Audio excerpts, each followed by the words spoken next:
I'd like to welcome you to our devotion for today, and I pray that as we spend this time in God's presence, we'll truly benefit from knowing the love of our God. Let's unite our hearts in prayer. Lord, we want to take a moment just to devote ourselves to you, to who you are, what you offer, what you bring, what you grant, to how you fill our lives in your timing. Or be near to us in these few moments. May they be a blessing to our day. Amen. Have you ever been outside and you hear that sound coming from the trees? We hear it in the spring. It doesn't last very long. Sometimes, depending where you are, sometimes in the summer. And it's an amazing thing. It just happens, and it just seems to come out of the tops of the trees. It's cicadas, and you probably know them by sound more than you know them by sight. Many people have never seen them. They are an insect, and the ones that we would be familiar with are a good size. They're maybe about an inch long. In other places in the world, they'll fill your entire hand. They're that large. And they're an incredible, fascinating insect. Well, at least to me they are. They're amazing. When you stop and think about them, they are amazing. They spend most of their lives underground as a larvae. And then they emerge above ground and they make their way into the trees, usually deciduous trees. That's their preference. And they'll live for about 4 weeks. And in that time, they will mate, they will lay their eggs, and then they will die. And a single insect can make a tremendous amount of noise for its size. Some of them have been tested at about 110 decibels. So when there's a number of them in a given area, they can be really loud. And you would think they'd be easy to find, but they're not. When I was younger, it was their noise that first attracted me to them. And then I found one, and I've been fascinated ever since. One of the truly fascinating things about them is that they live almost all their life underground.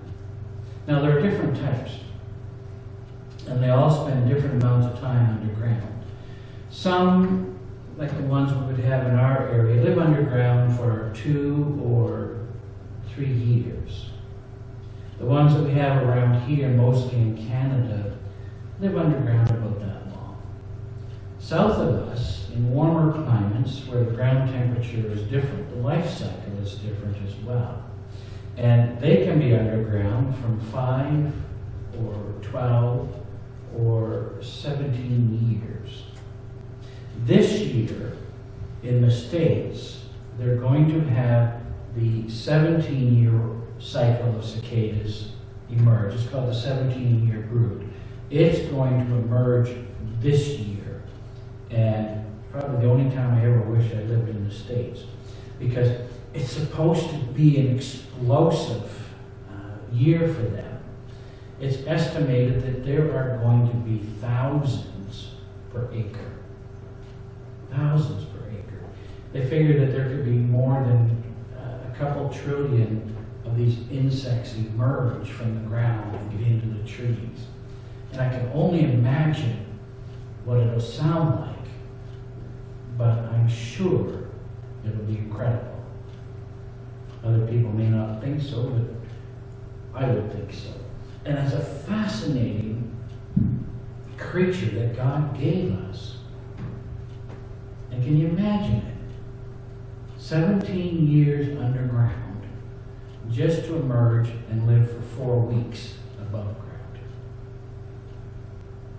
It seems a little disproportionate, but it creates something incredible, all in God's time. Another disproportionate timeline I think about every now and again is the one that surrounds the story of the Israelite people. And it was brought to my mind again this week in a conversation. And about their wandering around in the wilderness. 40 years of wandering around before they came into the promised land. That seems like a long time. 40 years wandering around. But it was even longer than it seems. So you have to remember that the people were also slaves in Egypt for a long time before that. Between the time of Jacob and his family settled in Egypt until the time that Moses took them out of Egypt was about 215 years. So that's a long time to get to the promised land. So all of a sudden, it's 255 years. And then you stop and realize that even that number is not correct, because as you remember, the promised land was first mentioned to Abraham, Jacob's grandfather, some 215 years before Jacob went into Egypt. 215 more. So that the time that elapsed between the first mention of the promise until it actually took place was 215 years between the promise's first mention and then Jacob's move into Egypt. And then there was 215 years in Egypt, and then there was another 40 years wandering around in the wilderness. The total time between the promise and the fulfillment was 470 years. That's a long time. That's a long time to be waiting. It almost makes the cicadas timeline seem pretty short, pretty good. And yet it happened. It happened. The promise was fulfilled. The descendants of Abraham walked into the promised land, just as they had been told. All of this being said, just to say that God's timing is not our timing. That's why some things just seem to take too long.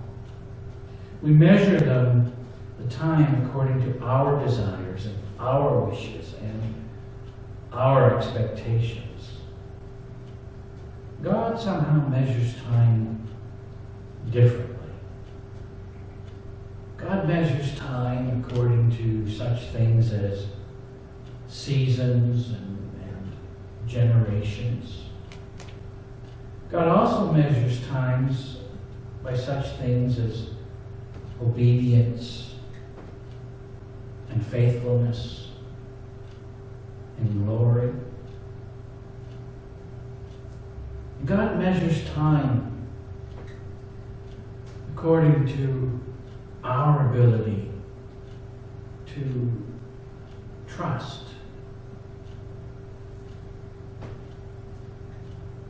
He measured according to change and our ability to change.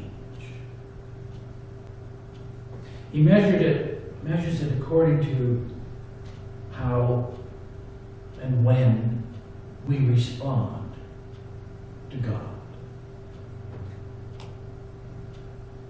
And so God's timing is always right. We just need to learn to trust in it. We need to learn to be obedient to it and to be faithful to God's promises. Now, we may have a problem with time some of the times. Like, for example, the length of time of this pandemic is hanging around. And we wonder why it's taking so long.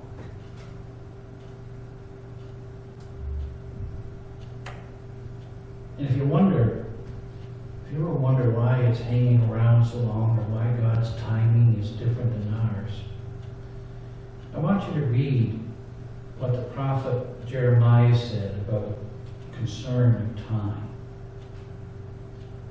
He's offering to us the words of God, and he says, "For I know the plans that I have for you, declares the Lord. Plans to prosper you. Plans to give you hope and a future." I'm not sure what the outcome of our waiting to put this pandemic behind us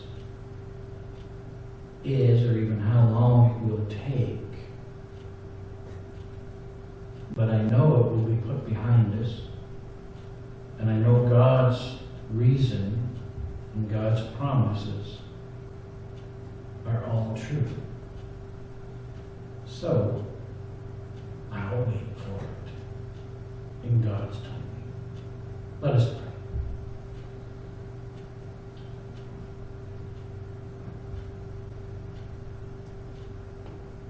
Or we could tell you to take your time, but we know you're going to anyways.